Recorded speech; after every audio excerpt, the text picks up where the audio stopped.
Adrian McPherson, played quarterback at Southeast, played football at Florida State, played in the NFL, New Orleans Saints, played in Canada for 10 years. And I think today we're just a group of guys getting together that have done a great job playing the game and have been able to get a free college education playing the game.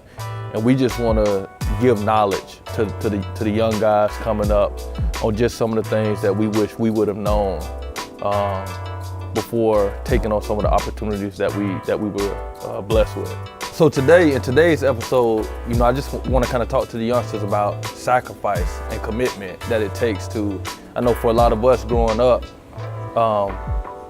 we came from the inner city and we felt like the only way we can go to college was through sports. Moms were young, moms didn't really have, dads didn't really have, but a lot of us had a gift and our parents had to sacrifice a lot. So today we want to talk about just the sacrifice and the commitment that we had to give, that our parents had to give to accomplish some of our goals. So, I'm interested to know, Mo, I played against you in high school, didn't really know you in high school. So, but what I did know is when we played Riverview, we needed to know where number 7 was at all times. So, I want to ask, what were some of the things that you felt like you had to do, sacrifice and commit to growing up? Well, the sacrifices that I feel like I had to accomplish is, with me coming from a single parent home, not having a father in my lifetime. I had 2 older brothers. I think the sacrifices that my mom made, with her just working a single job, she did whatever it took to make it possible for me to be able to make it. So I think the sacrifices that I did, I had to choose the right path. I had to let some friends go that I thought was friends, especially when it came to playing football. I had guys that I played with that was great athletes, but they was on the wrong path, out, doing things that we shouldn't be doing. So I give a lot of credibility to some guys that I played with in high school that helped me stay focused, like Todd Johnson, John Chavez, those guys there. It was just staying focused on what was important for me in my life. Right. So, with staying extra out of school, working extra, just doing stuff that made me not be able to be in the streets. Right. So long as I stayed at school, I was always doing something that was positive. And with me being young, when I was in 11th grade, I had a son. He was my first son I ever had, so I think he was a big thing that made me understand life and what I wanted to do with myself. He changed me a lot. So with me having a son at a young age, I felt that, I can't be out just doing anything. Right. I had to make sure that this young one that I'm going to be raising will have a path to lead. So I felt like, like I said, with me being the first one to go to college, this can be something for my son to see. My dad was one of the first one to set this tone for me to be able to go to school. So I feel like that's what made me be the man that I am today. And I'm just grateful to be able to have opportunity, to help our youth, to understand that it's not hard to accomplish what you want to accomplish. It's just you got to have the mind focus and the will to want to do it. Right. So I'll say that was my. So when I listened to you talk, the one thing that jumped out at me, what you said was you had to sacrifice friends or who you thought were friends. Yep. You know what I mean? And so when you growing up, in the inner city and you sacrificed those friends for what you felt was better, was there pressure with that?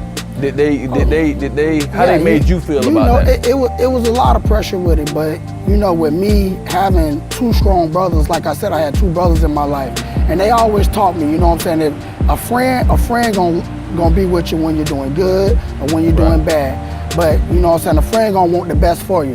So that's when I learned about what a friend is. Right. So when I got ready to get my opportunity to go to college, I had some guys that was like, dang, Mo act like he better than us. He don't want to hang out no more. Right. So that what made me realize them ain't true friends. Right. Right. So the friends that was my friends was the ones that was saying, hey Mo, man, go get that scholarship, man. Right. Go get that education, man. Go do that. Make something better for us to be able to come see you do to accomplish in your life. So, that's what it was with that friend situation. So that's what I learned, so. You know, and I feel like, you know, when we talk about the sacrifice, the commitment, you know, we all come from obviously different households. You know, like you sitting here saying you came from a single mom household. I had both of my parents, you know, but we all, you know, have to sacrifice something. So, you know, and not only that, but we've all taken different paths to get where we went. Yeah. So there's a bunch of different ways you can get the goal accomplished.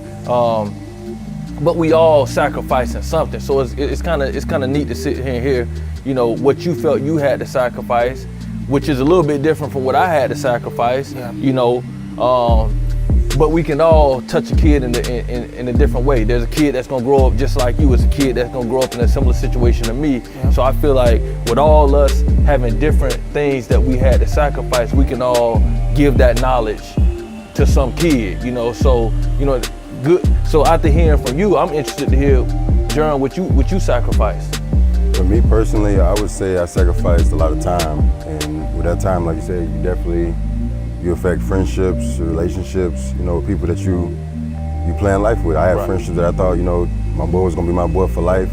I had women I, you know, thought would be, you know, my potential wife, but unfortunately, you know, I had to put my time in something that mattered more than me, you know, and I lost some friendships, lost people I cared about. Things I wanted to do, I didn't have the time to do them, but you know, I put more time into, you know, what was going to benefit me in the long run, which was ultimately getting to that free education and, you know, trying to lighten the load of my mom in her situation. So my sacrifice was, you know, putting away with the things I wanted to do and chasing, you know, my personal goals as far as life and hanging with my friends and hanging with the girls. I sacrificed those things to become a better man and put myself in a better position to ultimately be a leader for my household, which was, you know, providing and protecting, you know, my sisters, my brother, and my mom. So for me, that was, you know, as a kid, you know, looking back on it, that was a big sacrifice and a big choice to make. But looking back on it in hindsight, I'm, you know, eternally grateful I made that choice, man. I'm thankful looking back on it where I'm at and where I became and, you know, the man I became and the people that surround me now, because I put the time into something that mattered more and, you know, that was bigger than myself at the time. Right. That's deep there. That's deep there, you know what I mean? But at the same time, it's different, but it got you to the same common goal as it got Mo to, you know, and now I'm gonna turn to you, Vern, to ask you, you know, what did you sacrifice, what did you commit to at a young age growing up to chase whatever it is you wanted to chase in life? I mean, pretty much piggybacking on everything you all just said as far as, you know, getting around the same people that got the same vision as you do. You know, finding somebody with the same mindset that's gonna grind with you. You know, me and him a perfect testament to that. You know, sacrificing time, letting go certain situations, you know, your priorities change, you know what I mean? Stuff that was important to you is not important no more due to what I want to get accomplished, you know, trying to be the first in my family, like most of us are, whether to graduate, whether to just go to college. You know, some people don't even know. Like, it might not be a big deal in some families, but just to take that trip means a lot to your family. Like, they might throw a whole party, you know, just because of that little gesture. And, you know, just leading by example, you know, wanting to lead by example, wanting to be different, you know, you're not gonna fit in with the crowd when you want to do everything right, you know. A lot of people might feel like you switching up on them, but you just gotta know where you headed, you know, and the vision that we got, and just trying to give that stuff back to these kids is just really gonna be a blessing. Therapeutic for us and a blessing to them. So, I mean, it's for me, it's great to hear, you know, all of y'all talk about what we sacrificed, what we committed to, because I think we all have done that in a different way, you know. But I think, you know, just kind of the one thing that, you know, I feel we kind of left out, because I can go on and on about the same things because we all sacrifice that in a way. Yeah. But you know, a big thing that, you know, I tell people all the time is what my parents sacrificed. Yeah. For me to be able to just do, you know, what I wanted to do. You know, my dad always told me, look, as long as you take care of the books, we'll sacrifice what we got to sacrifice for what you want to do. But you got to take care of your books, and you have to put in the time towards whatever you're trying to accomplish. You know, we'll take you wherever you want to go, you know, as long as we know you're doing your part, you know. So to see, you know, to know that we didn't have a lot, you know, which I thought we had a lot until I got older and realized we didn't really have a lot, right? Yeah. So to know that I was a real good basketball player and my parents would make a summer vacation out of taking me to a basketball camp.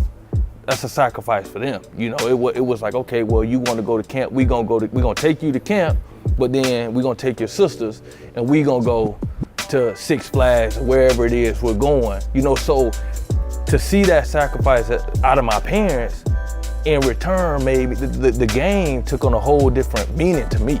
You know, when I stepped on the court with you, when I stepped on the field with you, it was more than personal. Like, well, mama couldn't go on vacation because she took me to this camp. You know what I mean? She sacrificed vacation for me to go to camp. So since she took me to that camp, no disrespect, but I'm gonna embarrass you today. I got to. You know, she's sacrificing everything to give me an opportunity. And I think it's key for kids to understand when their parents are sacrificing. Pay that back. Pay that back with effort, with doing the right things. Because your parents don't have to do that. You know, and I think that, you know, so many kids nowadays feel like they're so used to parents being at games on Saturdays, parents buying them new shoes, expensive shoes I might add, that they think that that's the way it's supposed to be like that. And they don't realize it's kids out there that don't have nothing. You know what I mean? Or it's parents out there that's not coming to no games. It's easy for them to, you know, kind of take that for granted because it's just always there. You know what I mean? So I think that's important, just to let kids know that, you know, just like, first of all, you got to make a sacrifice if you want to accomplish what you're saying you want to accomplish. Because it's a guy out there like us that's sacrificing everything. And if we run up against you and you haven't, it's going to be a long day for you.